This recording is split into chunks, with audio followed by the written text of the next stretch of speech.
这是一份来自女杀人犯的回忆。16岁的女仆伙同马夫，在将管家与雇主残忍杀害分尸后，他们拿走了屋里的所有钱财，可在前往异国的游轮上却被当场抓获。马夫直接被判处了绞刑，可女仆却坚称自己是被胁迫的。如今在被关了16年后，她才在一位心理医生的引导下，缓缓讲出了当年的事情。14岁那年，她看到3只乌鸦站成一排，便意识到厄运降临。之后果不其然，母亲死在了阴暗无浊的臭船舱里，丢下5个孩子便撒手人间。而失去了母亲的庇护，孩子们成了待宰的羔羊。残暴的父亲也变得肆无忌惮，甚至将目光盯上了发育成熟的大女儿格雷斯。只因贪睡了2分钟，便被父亲一把揪起。You stupid, ugly whore!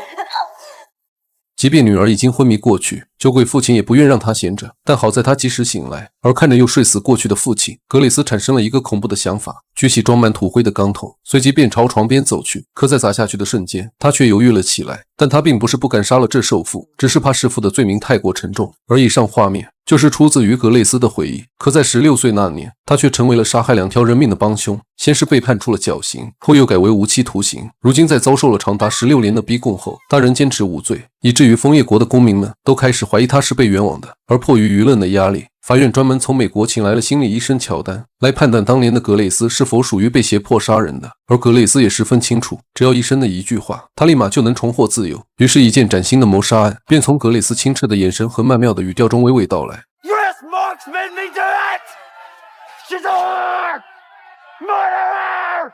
那时的她还是未水嫩的碧玉少女，母亲去世，父亲又毫无人性，并且在被格雷斯多次拒绝后，他又以弟弟妹妹们为要挟，让格雷斯滚出去挣钱。 Send money back before the box it is so hard you can't hear a thing.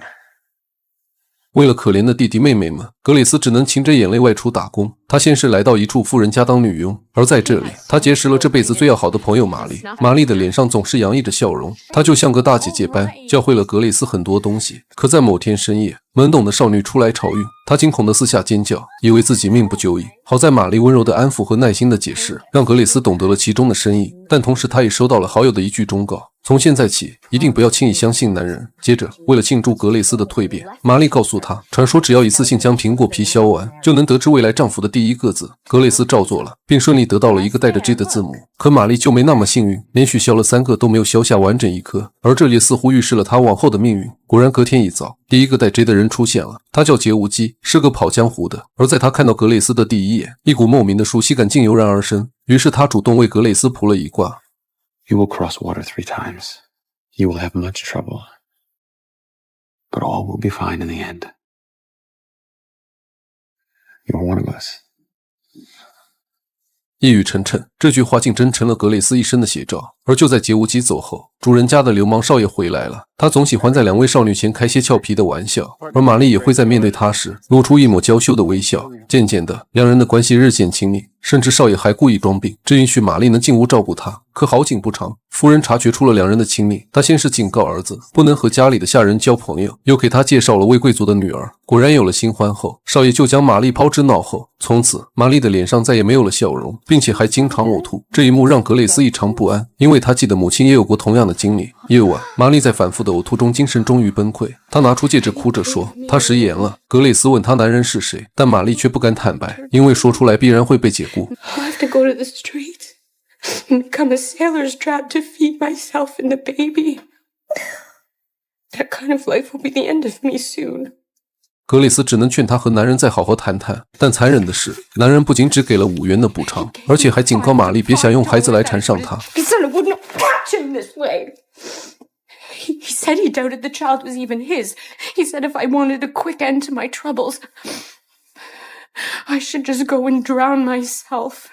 无路可走的她，只能在闺蜜的陪同下来到了一家黑诊所。而在一阵撕心裂肺的惨叫过后，她一瘸一拐地回去了。本以为这件事就此结束，可到了半夜，她却疼得浑身抽搐。结果天亮以后，就因失血过多死在了床上。死的时候连眼睛都没闭上，她就这样被人裹着床单随意丢了出去。而由于亲眼目睹好友的死亡，格雷斯差点疯了。他在工作时忽然晕倒过去，醒来后竟和玛丽互换了灵魂。 Where's Grace?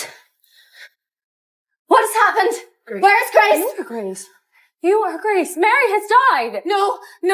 She's lost. I must search for her. My dear, I fear you've had a terrible shock, and it's no wonder, considering the shock of it. No, Grace is lost. I must find her. Grace, Mary has 所有人都被吓了一跳，最后还是用了一个土方法，才将格蕾丝的灵魂找了回来。当然，这些都是格蕾丝口中的故事，是真是假也只有他自己知道。他必须在回忆里添加些神奇色彩，才能让心理医生产生好奇，从而争取出狱的机会。于是，在医生的示意下，格蕾丝的故事再次开启。为了让玛丽能够入土为安，格蕾丝将她的婚戒当给了跑江湖的劫武姬。而在葬礼过后，流氓少爷竟死性不改，又将魔爪伸向了格蕾丝。幸好夫人及时出现，流氓少爷才有所收敛。但恐怖的是，他竟在深更半夜想要强行冲进格蕾丝的房间。好在有人被惊醒了，格蕾丝这才躲过一劫。但他心里十分清楚，这样下去，自己迟早会落得跟玛丽一样的下场。然而没想到第二天，夫人由于害怕格蕾丝捅出玛丽的真正死因，竟主动帮她出具了份推荐信，希望她能保守秘密。而在那个年代，没有推荐信就压根找不到工作，男人只能当黑工，而女人也只能沦为水手们的玩物。于是没多久后，一位光鲜亮丽的女管家来到了这里，她对格蕾丝开出了比现在还要高1倍的工资。格蕾丝想都没想就答应了，可一旁的厨娘却劝她好好考虑一下，并隐晦地提醒她人心险了，很多事都不像表面那样美好。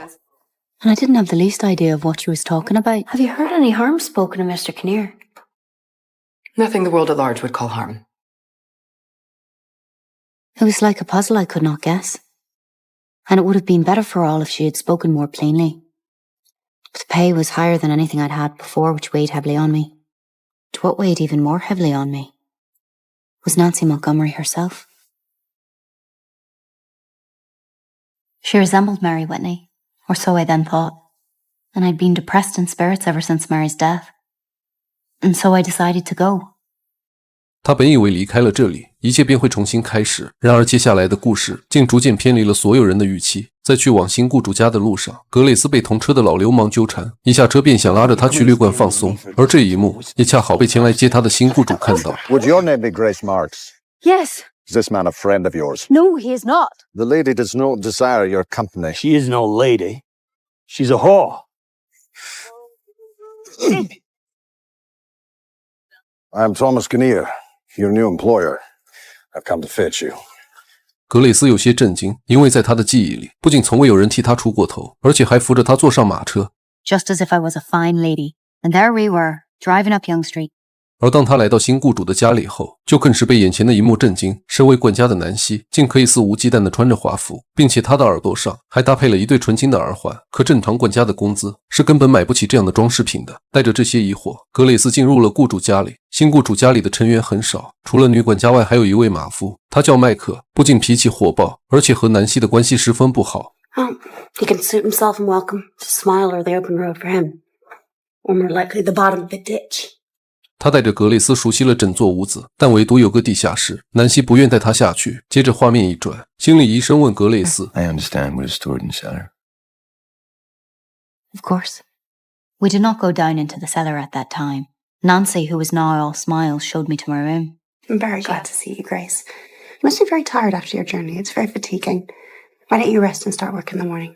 更奇怪的是，南希仿佛拥有双重人格，前一秒还跟格蕾丝如挚友般亲密，让她为自己梳头发，还邀请她睡在自己身旁。可一旦雇主先生在场时，他又对格蕾丝表现出极度的憎恶，甚至不允许格蕾丝为主人端茶倒水。而有次格蕾丝在打扫主人的房间时，讲出了一幅画的来历，让主人狠狠夸赞了一番，这可把一旁的南希气坏了。他将气全部洒在麦克身上，给他安排了洗厕所的工作。麦克被气得乱吼乱叫，却又无可奈何。他不止一次对格蕾丝透露过想要杀掉南希的想法，但也仅仅只是想象而已。因为麦克总喜欢在骂完南希后，再对格蕾丝一番调戏。 Fancy remarks to yourself? I'm not a mare. I didn't mean it. 其实在格蕾丝心里，麦克就是一个低俗且毫无头脑的男人，所以在后面的故事中，他很轻易就被格蕾丝蛊惑，成为了他手中的刀。接着，格蕾丝遇到了人生中第二位带着 G 的人，他叫吉米，是附近农场家的孩子。他对格蕾丝很有好感，喜欢在阳光温和的午后为她吹笛子听，还会在清爽的傍晚时分抓萤火虫，只为博她一笑。也会在她不敢杀鸡的时候，手起刀落帮她解决问题。而这段时间也成为了格蕾丝一生最想停留的时刻。只可惜好景不长，格蕾丝的美貌让雇主有点蠢蠢欲动，竟公然带着2个女仆在教堂接受洗礼。而看着外人们投来的异样眼光，南希的心里很不是滋味。于是回到家后，他就再次把气撒在麦克身上，随便找个理由就要求他月底卷铺盖走人。而怒上心头的麦克一气之下，便将南希的丑事全抖了出来。A turtle, huh? A woman once on her back is like a turtle in the same plight. She can scarcely turn herself right side up again, and then she's fair game for all. 接着他又告诉格蕾丝，自己会在被开除前将他们全部杀死。 That deserve to be knocked on the head and thrown down a cellar. Both of them. And I'm a man for the job. 突然画面一转，心理医生打乱了格蕾丝的回忆。他说自己曾听麦克讲过这样一个版本。 He claimed that you intended to murder Nancy and Mr. Kinnear by putting poison in their porridge and that he repeatedly refused to help you. You're such a I coward. want to be a part of it. You'll go straight to hell and I will not join you. It's the simplest thing in the world. We needn't even get any blood on our hands. Who told you such a lie? Well, sir, I think it's one of the silliest things I've ever heard. Why do you say that? If I wanted to put poison into a bowl of porridge, sir, why would I have needed any help from the likes of him? I could have done it all by myself, put some into his own porridge too, into the bargain. Not take any more strength than the adding of a spoonful of sugar. You're very cool about it, Grace.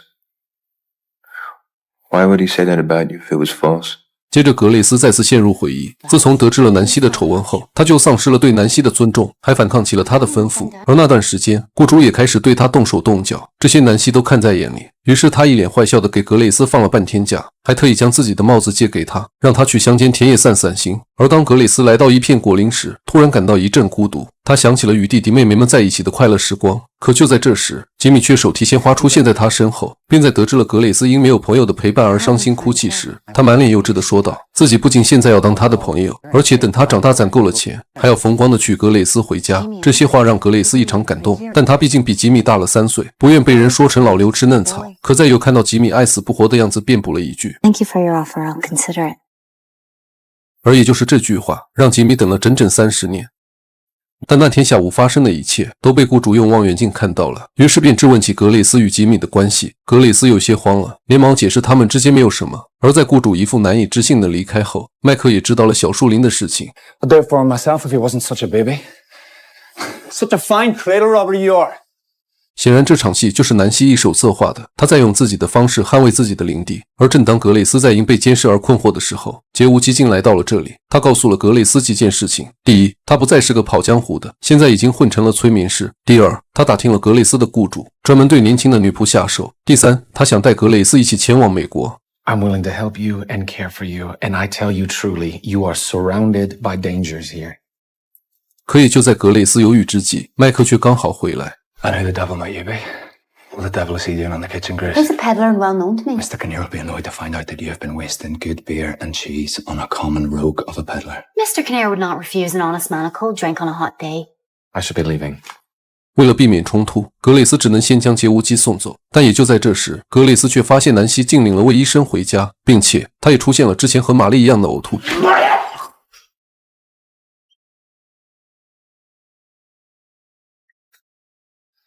Clean it up.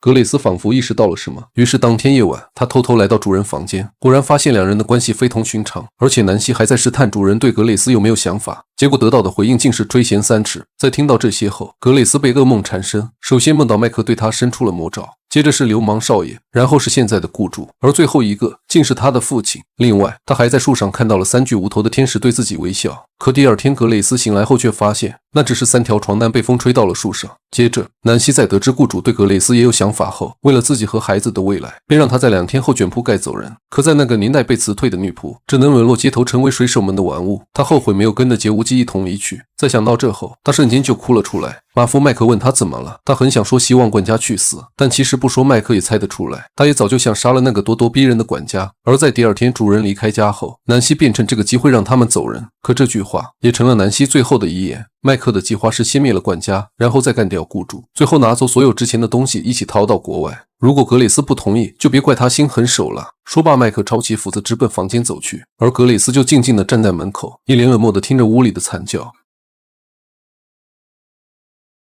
接着画面一转，心理医生问他，南希的真正死因是被一条围巾勒死的。格蕾丝知道围巾是自己的，但碰巧这部分记忆完全想不起来了，因为他曾经被关进精神病院，里面惨无人道的折磨让他丢失了部分的记忆。无奈，医生只能让他先继续讲下去。而雇主回来后，麦克没有犹豫，直接一枪毙命，然后将尸体也丢进了地下室。格蕾斯趁着这个机会准备逃跑，可却被麦克开枪威胁。案子到了关键时刻，医生又问当时被枪声吸引过来的吉米，看到他当时精神良好，而且还穿上了南希的衣服和鞋子，这又该怎么解释？格蕾斯想了想后答道 By then he had forgot all of his former love and sentiments towards me,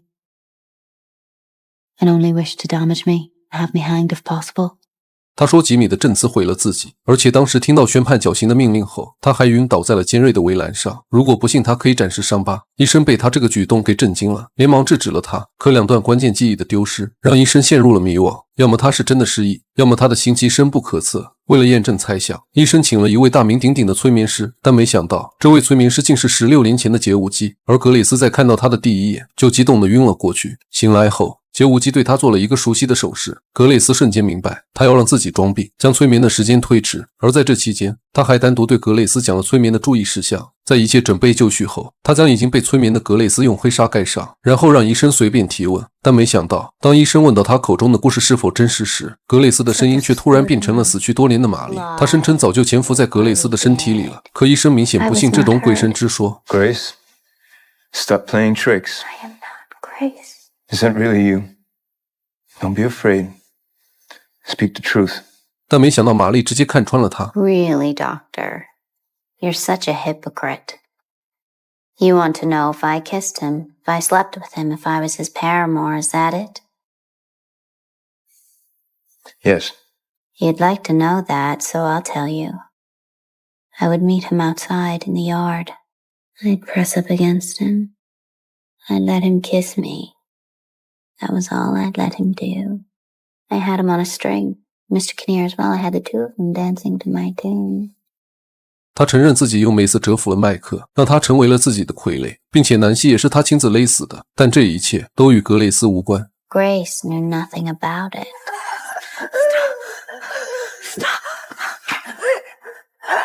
最终，在杰无基与格蕾斯天衣无缝的配合下，所有人都认为罪魁祸首是玛丽，但唯独医生无法接受这样的言论。一方面是因为他在与格蕾斯交谈的这段时间内，早就爱上了可怜单纯的她，可如今在听到格蕾斯用双重人格来为自己开罪时，他又对这个女孩彻底绝望，之后便没对任何人打招呼，就失魂落魄地逃回了家乡。而格蕾斯的案子也被就此搁置。可在又过了15年后，一次大赦让格蕾斯终于恢复了自由身，但此时的他已经年近半百，并且一无所有，可以对老夫妇需要接他出国，并声称有位绅士已经等他很久了。而这也是格蕾斯人生中第3次涉水。他以为那位绅士应该是杰无基，但没想到竟是曾冤枉他的吉米。他为当年作证的事深感愧疚，这么多年他一直未娶，希望格蕾斯能给他赎罪的机会。说着便递上了戒指，格蕾斯微微一愣，随即便接受了吉米的求婚。而故事的最后，他与吉米顺利完婚。当时加拿大的女孩们出嫁前都会亲手缝制被子，格蕾斯也给自己缝了一床，背面由3块组成，一块来自好朋友玛丽的衬裙，一块来自监狱里面穿的睡衣，一块来自死去的南希的裙子。之后格蕾斯又忍不住给医生写了封信，但此时的他已经病入膏肓，而在他看完来信后，轻轻呼唤了一句格蕾斯，然后便停止了呼吸。至此全篇结束。这部短剧出自玛格丽特的同名小说，由真人真事改编而成。但如今200年过去了，他到底有罪还是无罪，至今没人说得清楚。有兴趣的朋友可进主页粉丝群看完整版，再细致的解说也无法比拟原著。